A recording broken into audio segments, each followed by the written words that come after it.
Hello ladies and gentlemen, my name is ZalotAngel and welcome to What I Review.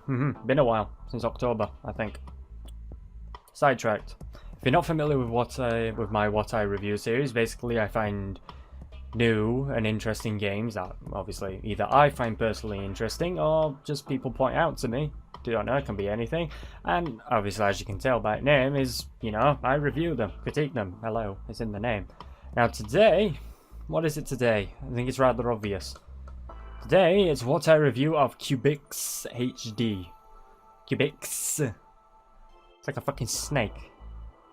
Regardless, it is developed by Laughing Jackal. Hey, reviewed one of their games early last year. We're back again. And published by Ghostlight.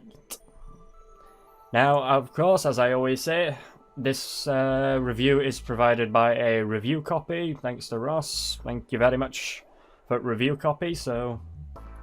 And I always speculate on that every single time. So yes, this was acquired by a review copy which I got sent the other day. I have been playing a decent amount of this. It's certainly interesting, but that's why this video is here, for us to go into detail about what it is and if it's good or not. And of course, first thing we always do, options menu. You're not really surprised, are you? I mean, why would you be? Like, would you honestly be surprised by a massively in-depth options menu with a game like this? Yeah, don't expect every game to have an amazing options menu, but yes, you have sound, music, you have your resolution, which, as you can tell, goes all the way up to 1920 by 1080.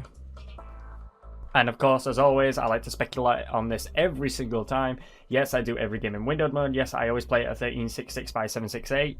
That's only just beneficial to me in my recording setup, and it's the way I do, obviously, my videos, because it's just beneficial for me and the way I have my recording set up. Do not question it. And of course, yes, all these menus are mouse driven as well, which is awesome because I am playing this with a controller just because. Yes, you can remap the controls for both keyboard, as you can see, and controller, which, as always, it's always nice. It's always nice when you can rebind the controls, because there's so many games that don't allow you to rebind the controls, and I find that downright infuriating. You always give us a choice. Always give us the option to rebind the controls. But that is nice, as you can see. Button layout, very simple, very simplistic game, of course. What are you, again, what are you expecting? What are you expecting? Honestly, tell me this right now. But yeah, options menu, it's what you'd expect with this sort of game, so I don't really think you should be surprised by that. But regardless, it's classified as a action arcade, and I will show you exactly what it is, because this is one of those games that is actually very difficult for me to explain what it is. It is actually very difficult because it involves, you see that massive cube there? You basically destroy it. It's a cube killing game, of course it is. Now to start off, you have, shut up controller, you have 6 levels here. I'll use mouse because it's just easier. You have basic arcade mode, which is what is unlocked at the very beginning of the game. Everything else is locked until you actually play a couple of levels of the arcade. You have your time attack, which is you basically have to destroy a certain percentage within the time limit. Score attack is, obviously, you can imagine. Line attack is basically how much you can do in a single line, basically. Challenges are challenges, do this thing, do that, do this or that. And deathmatch, which is basically the multiplayer. And if you were expecting online multiplayer, sorry, but no. It's local multiplayer only, so there's no online multiplayer whatsoever. Only local. But there are leaderboards. But for today, I'll try and go through all of them. But we'll start off with arcade, and we'll get into discussing exactly what this is. Because as you start off, as you can see, you can have up to 7 fucking people, I think. As it says there, you can have up to 7 people in one match, which is quite awesome. And of course, I've already played about up to there, basically. I've got up to 20 levels, and as you can see, go back please, number 7 on the fucking leaderboard I am. Because yes, it does have the leaderboard system as well, which you can see the leaderboard. Number fucking 7. God, how, Ross? Seriously, Ross? Ross? Are you serious right now? Are you serious right now, Ross? 12 million, are you serious? But yeah, so it does have the leaderboards as well. So, yeah, pretty much. So there is a total of about 50 levels, and I got to about 20, and I died. And the reason for that is we'll go into that once we get into the game. Now, here they are. Welcome to the game. It's rather interesting looking, isn't it? Yes, I'm pretty sure you must have played one of these games before. It distinctly reminds me of Bully. You remember that little mini-game in Bully for the art class? Yes, that's what this reminds me of. Now, the basic premise is, you are this little white ball that has this laser. As you can see. Now, the idea is, in the bottom right, down there, where it says target, it says 60%. You have to destroy a total of about 60% of the cube, whilst avoiding these orange bastards. Now, the goal is, what you're supposed to do is, you hold down the button and you start cutting along the cube. It's as simple as that. Now, how does it work? Well, basically, those orange cube, that little bastard you see there, can't be killed. You can't kill it. And basically, when you start cutting a line, it's gonna... Bastard.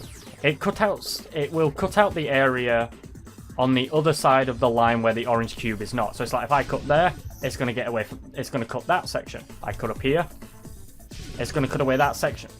No matter what, you cannot kill the orange cubes. Don't touch, don't touch, don't touch. And of course, if you cut any space that's close to the edge, like if he moves, I can show it. Move, yo, orange bastard. Nope. As you can see there, if you cut away the connecting edge to the edge of the cube, it will move the rest of the space over to one side. And that's basically the whole game. And of course, it's not that simple. Because the idea is, it gradually gets harder and harder and harder as the game goes on, of course. Now, I'm just going to breeze through this. Because I've done this level like 6, 7, probably 8 times now. It's rather simple. Of course, it's the first level out of 50. And of course, as you saw earlier, I did get hit. Now, the basic idea is, you also, as I said, you're supposed to cut away each part of the cube until you reach that certain percentage. Now, as you start cutting the line, like there, you're kind of frozen in that position. As you can tell, like, I'm pressing all the buttons, I can't get out of it. I can use the right analog stick to zoom in and out, and that's about it. But as you can tell, I can't stop using the laser until I actually get to one of the edges. Now, the idea is, you've got to cut away at the cube surfaces, and you cannot let anything, any of the cubes, touch your line whatsoever. If any of the cubes touch your line, you're dead. You lose a life. It's as simple as that. And I just destroy a cube. What kind of person am I for doing that? And that's kind of the gist of the gameplay, really, is you use the left analog stick or the D-pad. You can use either the left analog stick or the D-pad to move your little ball of light around. You use the right analog stick to zoom in and out, which is kind of helpful. And you use the A button, or whatever button you want to use, to cut your laser. But once you start cutting, you cannot stop cutting until you either get hit or you return to one of the edges. That's the basic premise for the game. Now, of course, as you can probably tell, you cannot move the camera. Is that good? Is that bad? It's a bit both in my opinion, because let me give you an example. Like, as you can see, the camera is fixed and the camera rotates based on what side you go on, okay? Once you get to one of the corners of the cube, if you're pushing, if I go left, your guess is as good as mine if I'm going to go down here or up here. Your guess is as good as mine. Which can cause issues in the later levels, because another thing which I caught onto is that it is, see, as you saw there, I was pushing up and it pushed me up there. I didn't want to go up, I wanted to go right, so as you can see, it's kind of fiddly in that aspect, but to be honest, I think that's just crying over spilt milk there. That's just bitching that's just complaining for the sake of complaining, shall we say. But the other aspect is you do happen to get caught on a lot of the white lines, which can cause issues, a lot of issues. And even though the way you control the ball is with the analog stick, it can cause a couple of issues. As you can see there. I wanted to just go straight up, but sometimes it even lightly tilting the analog stick, as I'm doing, makes it go to the left. Well, as I did, made it go to the left, and sometimes it's just so finicky that it'll do something like that, where you've kind of got that kind of zigzag stair-like pattern, really. A little bit fiddly, a little bit finicky in that aspect, but it's functional, you know, it's definitely functional, and you can't really complain about that, you know what I mean? It's just crying over spilled milk, and I guess that's what I'm kind of doing. And that's the basic premise, is you've got 50 levels, you've got a certain amount, you've got this massive cube, and you have to cut away at a certain percentage of it whilst avoid being hit. Unfortunately, like that. And that's kind of where my main gripe comes into it, is once you start cutting the line, if you're halfway across and nowhere near the edge, those fuckers can screw you over really badly, and it kind of borders on the line to something which I will get into later on, which will be the difficulty. As of right now, we'll leave that till later on. But it can be a challenge when it wants to be, but I don't know, it's certainly... It's not like the AI is out to get you or to screw you over or anything like that. It's just they're moving around the space. It's as simple as that, which comes down to like the form of strategy that's a part of the game. Now, every couple of levels, you get new enemies. See those purple little bastards? They are supposedly, according to the tutorial, those are its little brothers. I can kill them. I'm gonna fucking murder them in cold blood. By just doing this.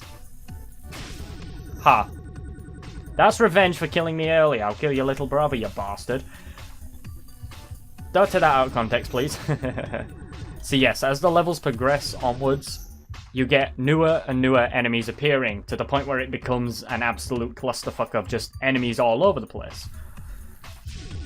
Now, the question being is, does that add to the challenge? Or in any way? I will get to that in a few later levels, but as of right now, we'll stick to the basic stuff. The other thing is, as you can probably tell, even though the controls are very basic, the art style is very basic as well, you bastard! See what I mean? Too close to the edge. Bollocks. But as you can tell from the art style is very basic. But to be honest, it's as basic as it needs to be. It's as good as it needs to be. There's no point in over-designing or over-complicating the art style, because otherwise it'll make it look worse. As I've always said, there's always a unique art style or anything like that that can make a game better, but over-complicating and over-designing can actually make it worse. So it's good that they stuck to that kind of simplistic art style where it's like just very bold colours and kind of... basically kind of like cybernetic, yeah, something like that. It's cybernetic kind of appeal to it, you know. So the art style is very simplistic, but it's as good as it needs to be. They could have had like really flashy gimmicks to it. Glad that they didn't, because if they did, it kind of would have overcomplicated it. And you know, this is one of those types of games where you do need focus. You do need to actually focus on what's going on, what you're doing, where your line is, where the enemies are, and stuff like that. And if you can't focus because there's too much shit going on the screen, that could make the game seriously infuriating, and can make it even, like, it makes it harder to play for all the wrong reasons. So it's good that they stuck to that very simplistic art style. Now, we'll skip to stage 2, because as I said, we're going to show off a couple more things, shall we? We'll show off a couple more pieces to it, shall we? Now, later on in levels, you also get power-ups. These random power-ups that appear on one side of the cube. You have red ones, which will actually... They're not beneficial to your health, trust me. They'll either insta-kill you, slow you down, or reverse the controls. You got green ones, which actually do provide buffs to you. So it could be a shield that makes you invincible. It could be faster movement speed. It could be freeze all the enemies. Stuff like that. And see... As I said, there's a red one there. Now, the blue one, I kind of skimmed the tutorial on the blue one, but I think that has something to do with, like, combos and shit. Let's push that down. So I think that just increases your score. So it's kind of an idea that you kind of want to try and get the power-ups if you can. It's not always recommended that you do, because sometimes it's just borderline suicidal. Now, as you can see around the edges of the white line, you can also see these little balls of light that are kind of following the white lines. Those are another type of enemy that will follow any type of white line you have made. They are killable. If I create a line like that, if it's on the inside of that, it will die. but they can be rather infuriating. As you saw there, got speed power up, boom, leveled up. Now also, if you saw at the very end of my line, you could see some sort of what appeared to be like a piece of fire. I mean, if I do it again here, if you look where I started the line, something is going to be following me. That's a fuse. It kind of makes you hurry up, basically. It's kind of it's that part of the mechanic where it's like, bollocks. Where it tries to encourage you to hurry up and not dawdle. Because if you do that, you know, it just makes it too easy then. You know, you gotta hurry the fuck up. Otherwise, you're gonna get got and you're gonna lose a life. And yes, you can regain your lives by reaching a, obviously, a certain amount of score, or you can get a pickup that gives you score. Now I can try and get those power-ups, but that orange bastard is in the way. And he's pissing me off. Yeah, let's just kill all of them. And it's interesting because it... Oh, you bastard. He just changes course. You don't know where he's going. He's an absolute bastard. Don't touch me. Don't touch me. Bastard. And... it's... I mean, let's go to the challenging part, shall we? Because that's the main aspect that I've kind of been... That's kind of been stuck with me. That's been on my mind since I started playing this. And it's the idea... I'm gonna get that. Bastard. And it's... Oh, fuck, I could not... Perspective. Perspective. Fuck me over there. And it's that... Is this game... Oh, you fucking bastard. Is this game challenging or, you know, difficult in the sense of it actually being difficult? Or is it difficult in the sense of it being unfair? Well, to judge that, it comes down to two things. Does it do like the Dark Souls style of difficulty, where it forces you to leave your comfort zone and to try new things? Does it make you panic or get stressed or angry that it's going to lead to you messing up and making mistakes? Because that sort of difficulty is what makes it difficult. That's what makes those games difficult, is when you panic, when you get angry, you start making mistakes. Is it on that level of difficulty, or is it just increasing the amount of enemies they throw at you for the purpose of being unfair? That sort of difficulty. Is that what this game is like? Out of those two, which one do you think is what I'm asking? Because it's a bit of both, really. It is definitely a bit of both. Because what you've got is, you can either go for making smaller circles. Not circles, it's a fucking cube, it's in the name. God, grade A intelligence here. You can either try to make smaller cubes, which means, you know, you're playing safe. There's very little risk of you getting hit or losing your life. Or, oh god, reverse controls, god damn it. I did not see that. I was too focused. Do you go for making smaller cubes, like chipping away at smaller parts of it, to, you know, try not to get killed, basically? Or do you try to make bigger ones, like I do? Because you can try and make smaller ones like this, where it's like, you know, there's very little risk, but it's going to take longer to finish the level. But at the same time, as you can see, those orange cubes, they stick around in the space that's left over on that particular side of the cube. The smaller that area gets, the harder it is for you to clear it. Because they can cover more of it the smaller it gets. So that is the problem with going at it like bit by bit. Or you can go for the massive risk of, you know, like what I do, which is try and snip away at massive parts of it. Because if you do that, you can cut away at the cube, each face of the cube quicker.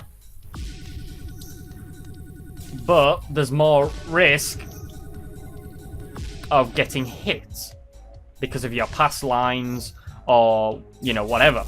But there's always that risk that you're gonna get hit if you go bigger. But it does mean you can clear out, obviously, a bigger section in a much quicker time. So it kind of goes for that kind of risk-reward sort of thing. Like, do you want to risk cutting away a bigger part of it to try and get, obviously, you can get a bigger score and, you know, all that stuff, and you get to finish the level quicker, like that? Or do you want to try and cut away at smaller pieces, making it take longer, but it's less risk? So it does involve that kind of strategy, particularly in later levels when they start throwing more enemies at you. So back to the original point of, is it difficult because it's difficult, or is it difficult because it's unfair? I would say it's difficult because it forces you to kind of have to be strategic about it, to not just cut away at random. Because if I cut away at random like this, it's like, yeah, doing that, you know, doing that. Doing that. Oh dear, he's so close to it. You see what I mean? It's like he gets so close to the line. Shit, there was no way out of that. But, and he touched the line. So it's like, do you actually go for that kind of risk reward, or do you play it safe? But playing it safe can lead to, because you have to stay on those white lines. So you may end up making a lot of weird pathways that could end up screwing you over, and you could end up getting stuck on the lines, which is an issue. But I don't consider it to be unfair. Now, obviously, later levels, I've only got up to this part where the meteors start fucking raining down. But that level in particular is a bastard. You have those kind of black holes that when they get to you, they slow you down. And shut the fuck up, controller. They slow you down, and it makes it so much harder. But I do believe it's difficult because it is actually hard, because it challenges you to actually think and to try and, you know, try your best, trying to do it as best as you can. Shut the fuck up, controller. But it is difficult by the amount of shit that they throw at you, because in later levels, on that one in particular, on stage 3, you have those orange squares, you have the purple squares, you have those balls of light going around the edges, and you have those black holes, and there's not just one, there's like 3 on each face of the cube that move at incredible speed, and then you have that fuse that's on the end of your line. That is ridiculous. And I'm so lucky I managed to actually get past it, because that was so hard because of the amount of shit that they were throwing at me. So I would give it kind of both, really. It can be challenging because it's making you actually strategize, but it's also kind of being challenging by how it's being unfair by the amount of shit that it's throwing at you. Maybe that's me being a crybaby bitch. Possibly. But at least that's what I think of the difficulty, really. Now, of course, as I mentioned previously, you have 6 levels to play from here. You have your time attack, which is basically you pick a stage and you try and beat it in the fastest time that you can. My record for the first level is 39 seconds. I don't know how Ross managed to do this in 24 seconds. Like, seriously, Ross. Score attack is, if I can remember correctly, you have to get a certain amount of score before you actually, because as I said, you have a certain amount of percentage of the cube to finish, to actually clear before you finish the level. The goal is to get as much score as you can before the end of that. Line attack is, if I remember correctly, it is, where's the, oh god, what was line attack again? I think it was like, yeah, reset the tutorials for me, please. And yes, go away. Show me what line attack is. I forgot. I kind of glimpsed over that. It's to score the most points from a single line in any level. That thing is beeping at me. Stop beeping at me, robot. It's got a fucking teacher's cap on. You're a weird little robot. So yeah, the idea is to basically get as much score as possible in a single line, which is, wow, holy hell, that's difficult. And challenges is self-explanatory, you know, you got challenges to do. So it's like this one, for instance. Clear a certain amount of percentage of the cube in 2 lines, which is like, wow. In 6 lines worth of, you get the idea, it's worth a certain amount of points. Deathmatch is your multiplayer, but again, there's no online multiplayer, it's all local. So it's all local multiplayer. With 7 people.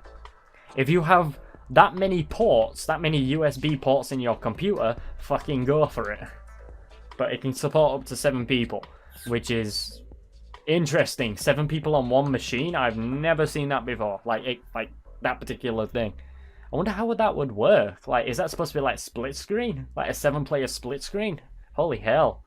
I've seen 4-player split screen, but not 7-player split screen. that's yeah, that's somewhat alright. So yeah, it's definitely got a variety of game modes, but I mean, sure, they all center around doing the same thing, which is destroying the cube. And that does come back to the replayability of just like, is this really replayable and stuff like that. Well, as I showed you, go away. I've finished about 20 levels, well, not 20, about 19 levels so far, and there's about 50 of these levels. I'm usually good at video games, so there's 50 levels and I only finished 19 before dying. Like, and that's from starting from stage 1. Like, you're probably thinking, oh, why don't I just start from stage 16 and go onwards? Because I ain't a bitch. I'm going to start from stage 1 and work my way up there. So there's 50 levels of increasing difficulty. And of course, as I mentioned, there's the challenges as well. I mean, if that's enough for replayability for you, then go for it. But it is certainly, I would say it is certainly challenging. It is definitely challenging. I mean, if I go to this level here and start that level 16. So we've got these meteorites landing, which can hit me, and those circles will get a lot bigger as time goes on. Meaning the likelihood of us being hit is quite high. So it is very, like, it gets very tense in the sense that I can get close to this guy and it's like, oh, he's gonna touch, oh, he's gonna touch, oh, don't touch me. And it gets very tense, actually. Frankly, actually, it does get quite tense. And it can be quite addictive. You know, it's one of those, as always, you know, it's one of those simple games, it's one of those simple ideas, but is fairly addictive in its own way because of what it can do and what it does. So, it's definitely addictive, and it's certainly fun. But the replayability, some people might be turned off by the idea of just how you're doing the same thing repeatedly over and over and over and over again, with hardly that much innovation to it, just by doing the same thing over and over again. Yeah, that can be a problem, because you know me, I do like my replayability, but I do kind of see this type of game as being that game where you can just, you know, it's one of those games that you can just sit down and play, you know, for a little bit. Oh, don't touch me! Oh, you bastard. You know, it's one of those games where you can just sit down and play it, you know. It's not complicated, it doesn't have overcomplicated controls, an in-depth story or narrative. It's just, no, you are a small laser. This is a cube. You are gonna go on a cube murder spree. That's all it is. You know, it's just a simple game for you to sit down and play, you know. Which is, you know, it's nice, you know. It's always nice to have something like that, you know, a simple game with a simple idea for you to do. Something that you can just pick up and play, you know. There's no in-depth controls, no overcomplicated controls, shall I say, or any bullshit like that, you know. It's just simple. It's just very simple to pick up and play with a mouse, keyboard, or even a controller, you know.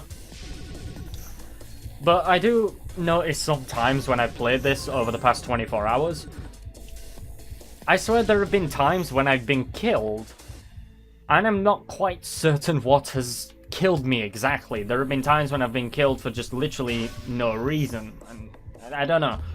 Like, nothing touched my line, nothing hit me or anything like that. So there are times when I feel like, when I can clearly see that nothing has touched me or done anything, but I die anyway. So that is an aspect that I really don't like. That was really fucking frustrating. So yeah, like I said, a very simplistic game, but that doesn't necessarily make it a bad thing. Don't you touch me. As you can see, those asteroids are getting bigger and faster, making it more challenging. And especially now we've got those fucking orbs around the edge of the line. Go away. So yeah, it's nice to have such a simplistic game for once, rather than something that is just, like, oozing at all of its orifices. Out of every orifice about its depth and complexity and its control scheme and its narrative. You know, it's nice to just have a game that you can easily just pick up and play sometimes. Fuck off, orb. I really don't want to get that. You bastard.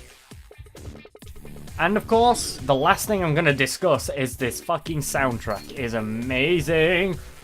Fuck you, asteroid. This soundtrack is actually pretty fucking amazing. I really like the soundtrack to this. Oh, you bastard. It's definitely got a, you know, obvious kind of like electronic dubstep beat to it. But it's just weirdly engaging, you know, where you can just jam along to it. In fact, most of the time throughout I've been talking for the past God knows how long I've been recording for, I've actually been just jamming along to this music. So whoever's done this music, well done, because this is actually some great music. Great soundtrack to it. Gotcha, you bastard. It is, actually. The soundtrack's very nice. It is. And please, can I have the soundtrack for this, please? Because I really, really like this soundtrack. That's an actual request.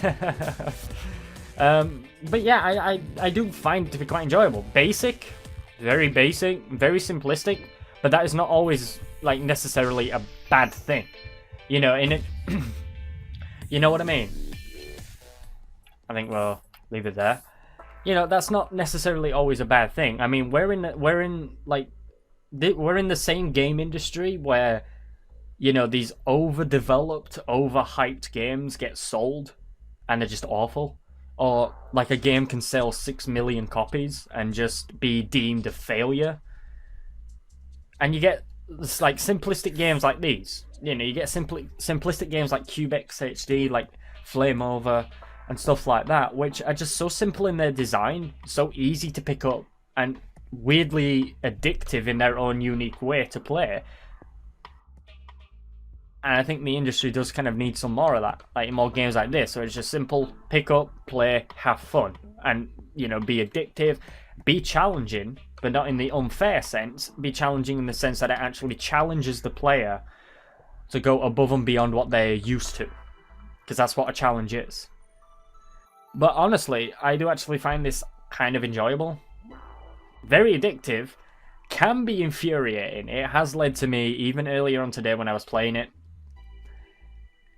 did lead to a few infuriating moments of slamming my hand on my desk. Because those orange bastards. But it is still fun and addictive.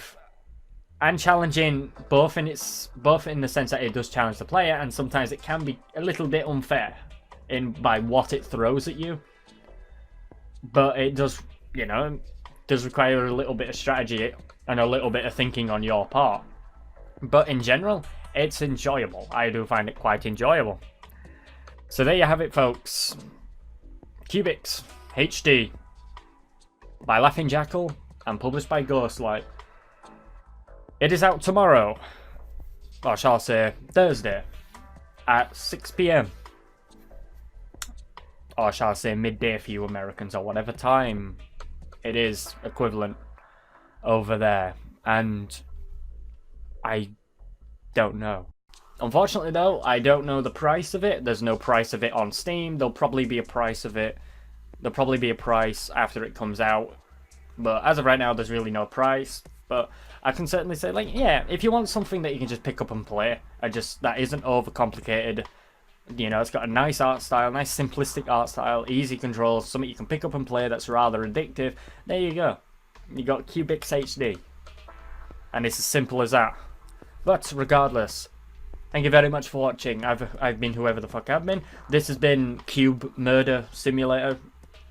Genocide Simulator, like Cube Genocide. Not Simulator, but Cube Genocide game. Oh dear. Thank you very much for watching, and ta-ra my peeps. And your faces.